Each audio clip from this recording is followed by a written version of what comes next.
এলোয়েন ডিওয়েন London এখানে এসেই গেলাম। তারপরে আমরা বিগ বেন দেখতে এসেছি। বিগ বেন লন্ডনের ওয়েস্টমিনিস্টার এলাকার সংসদ ভবনের উত্তরাংশের ক্লক টাওয়ারের অবস্থিত সুবিশাল ঘণ্টার ডাক নাম, যা সময়ে সময়ে বেজে ওঠে। এর ওজন প্রায় 13 টন। বর্তমানে বিগ বেন ঘণ্টাটি দ্বিতীয়বারের মতন প্রতিস্থাপন করা হয়েছে। লন্ডন আই বা মিলেনিয়াম হুইল হল লন্ডনে টেমস নদীর দক্ষিণ তীরে একটি ক্যান্টিলিভারেড পর্যবেক্ষণ চাকা।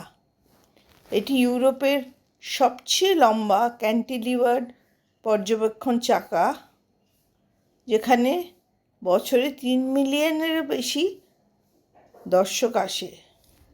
1850-তে তৈরি এই স্ট্যাচুটি রানী বডিকা আর ওর মেয়েদের রথের উপর দেখা যাচ্ছে যখন ওরা ফাইনাল যুদ্ধের জন্য প্রস্তুত হয়। ওয়েস্টমিনিস্টার অ্যাবে আনুষ্ঠানিকভাবে ওয়েস্টমিনিস্টারে collegiate church of Saint Peter নামে পরিচিত। ইংল্যান্ডের লন্ডনের ওয়েস্টমিনিস্টার শহরের একটি অ্যাংলিকান চার্চ এটি। 1066 সাল থেকে এটি 39 জন ইংরেজ এবং ব্রিটিশ রাজার রাজ্যাভিষেকের স্থান এবং 18 জন ইংরেজ, স্কটিশ এবং ব্রিটিশ রাজাদের সমাধিস্থল। 1100 সাল থেকে অন্তত 16টি রাজকীয় বিবাহ সম্পন্ন হয়েছে এই অ্যাবেতে। আমরা তারপর ট্রামে উঠে আমাদের এয়ারবিএনবিতে ফিরে এলাম। শুনলাম টিনা রাস্তাতেই আছে, ও কিছুক্ষণের মধ্যেই আমাদের সাথে দেখা করতে আসছে। টিনা আসতে আমাদের অনেক গল্প টল্প হলো। ও আমাদের জন্য অনেক কিছু রান্না করে নিয়ে এসেছিল, মাংস, তরকারি, ভাত ইত্যাদি। ও আমার পিসতুতো বোন হয়, এখানেও সেটেলড, ও পেশায় ডাক্তার। পরের দিন আমরা শার্লক হোমস মিউজিয়াম দেখতে গেলাম। শার্লক হোমস মিউজিয়াম হলো লন্ডন, ইংল্যান্ডে একটি ব্যক্তিগত পরিচালিত জাদুঘর, যা বিখ্যাত কাল্পনিক গোয়েন্দা শার্লক হোমসকে উৎসর্গ করা হয়েছে।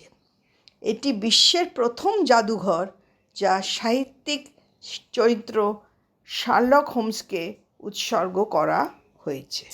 221B বেকার স্ট্রিট, এটা কাল্পনিক গোয়েন্দা শার্লক হোমসের ঠিকানা।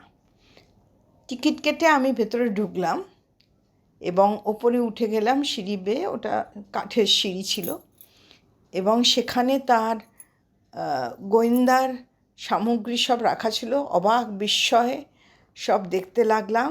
আমাদের মতো অনেকেই ছিল, তারাও আমাদের পেছনে লাইন করে সবাই দেখতে লাগলো। তারপর আমরা সব দেখে শুনে সেই বিখ্যাত হ্যাটটি, তার চশমা, সেগুলো দেখে আমরা নিচে নেমে এলাম। তারপর নেহরু সেন্টার যাওয়ার চেষ্টা করলাম, কিন্তু কোনোভাবেই পৌঁছতে পারলাম না। আমরা ঠিক কোন বাস বা কিছু যাবে সেটাও বুঝতে পারলাম না, তাই জন্য মন খারাপ হয়ে গেল। নেহরু সেন্টারে সেদিন ছিল 26শে বৈশাখ, কোনো অনুষ্ঠান রবীন্দ্রনাথের ওপর হওয়ার কথা ছিল, সেটি আমরা দেখতে পেলাম না। আমরা সেদিন লন্ডনের হপেনহপ বাসে চেপে লন্ডন ভ্রমণে বেরোলাম। চতুর্দিকে ঘুরছি, হঠাৎ আমরা এসে গেলাম লন্ডন ব্রিজের উপর। অপূর্ব দৃশ্য সব দেখতে দেখতে আমরা চলতে লাগলাম।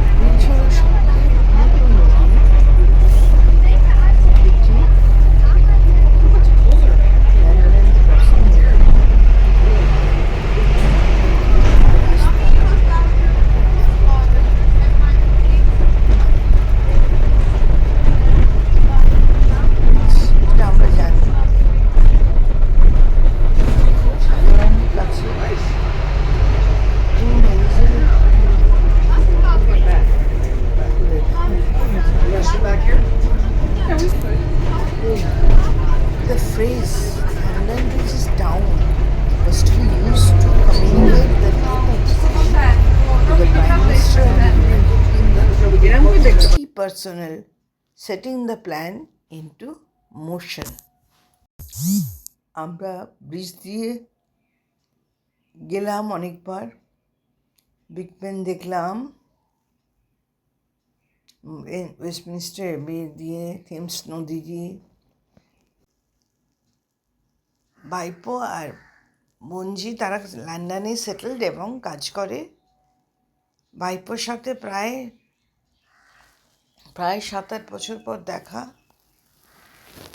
এত ভালো লাগলো দুজনকে দেখে বিদেশের মাটিতে। মনে হলো এক চিলতে কলকাতায় ফিরে এসেছি।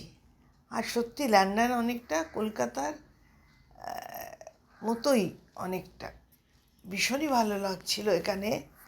আর মন খারাপ হচ্ছিল যে আজকে আমাদের লন্ডনের শেষ দিন। ওদের সাথে কিছুক্ষণ গল্প করে আমরা বাকিংহাম প্যালেস দেখতে গেলাম। বাকিংহাম প্রাসাদ ব্রিটিশ রাজ পরিবারের লন্ডনের বাসস্থান এবং বর্তমানে পৃথিবীতে বিদ্যমান বৃহত্তম রাজকীয় প্রাসাদ। প্রাসাদটি রাজ পরিবারের বিভিন্ন রাজকীয় অনুষ্ঠান, অবসরকালীন বিনোদনের জন্য নির্মিত হয়েছিল। বর্তমানে এটি একটি পর্যটক আকর্ষণ। নির্মাণকালে প্রাসাদটির নাম ছিল বাকিংহাম হাউস। পাশে জেমস পার্কে যাই। তারপর এটি লন্ডনের প্রাচীনতম রোমান পার্ক। একসময় একটি শান্ত জলাবদ্ধ ব্যাকওয়াটার সেন্ট জেমস পার্ক এখন 3টি ঐতিহাসিক প্রাসাদ দ্বারা আবদ্ধ।